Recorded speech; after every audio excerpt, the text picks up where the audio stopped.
Hai semuanya. Jadi di video ini aku dan teman-temanku kita bakal bahas tentang sesuatu yang sering banget kita lupain, guys. Nah, jadi kita tahu kan kalau sekolah itu tempat belajar di mana kita belajar pelajaran, terus kerjain tugas dan dapat nilai. Nah, tapi ternyata selain itu juga kita belajar untuk menanamkan nilai-nilai kehidupan loh. Nah, jadi di sini kita bakal ngejelasin apa aja sih nilai-nilai yang harus kita lakukan di sekolah. Jadi kalian sudah penasaran kan? Yuk perhatikan, teman-teman kami akan menjelaskan. Nah, sekarang aku akan menjelaskan tentang ETIKA. Etika adalah sikap atau perilaku seseorang dalam kehidupan sehari-hari. Nah, sekarang kan kita sebagai murid nih, aku akan menjelaskan bagaimana cara etika yang baik dalam bersekolah. Yang pertama ialah poin etika yang baik kepada guru. Yang pertama ialah mendengarkan guru saat memberikan materi. Yang kedua, menggunakan bahasa yang sopan dan santun, baik dalam kehidupan sehari-hari ataupun dalam chatting. Dan yang ketiga ialah senyum atau salim saat bertemu dengan guru.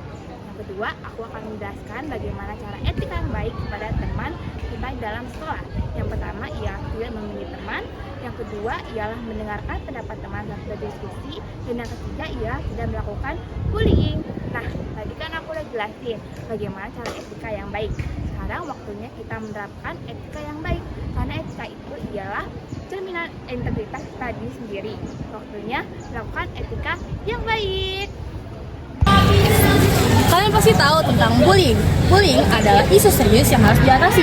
Nah, bullying itu didefinisikan sebagai tindakan agresif yang dilakukan secara berulang dan juga dilakukan dengan adanya ketidakseimbangan kekuasaan.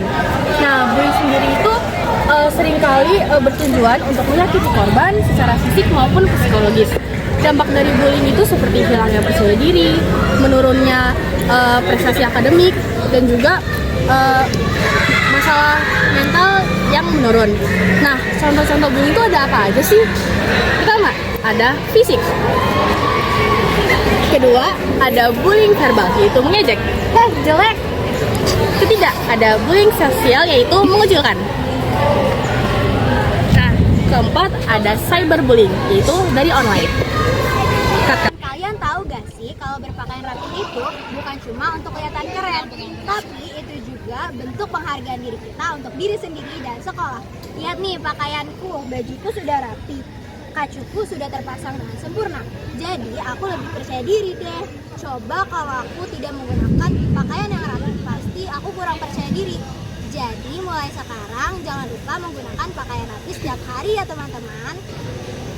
Tahu gak sih guys, cantik di sekolah itu gak harus pakai makeup loh.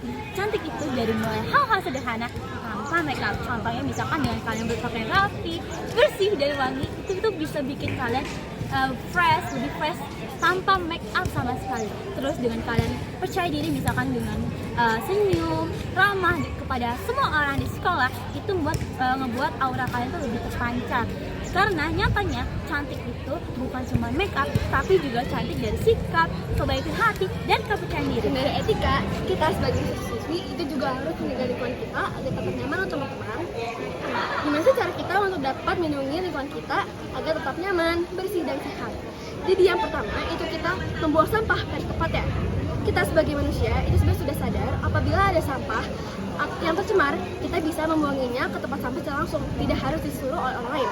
Karena itu sebagai manusia itu harus inisiatif untuk terus-menerus memberikan yang terbaik untuk lingkungan kita agar kita juga merasa nyaman teman-teman. Lalu yang kedua, kita tidak menggunakan produk dari plastik.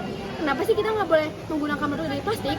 Dikarenakan apabila kita menggunakan produk dari plastik, kita dari limbah plastik itu tidak akan cepat tercemar oleh secara alamiah teman-teman, sehingga akan menyebabkan populasi, pencemaran air, tanah, udara, bahkan kita sebagai manusia juga dapat terdampak dari pencemaran tersebut seperti penyakit.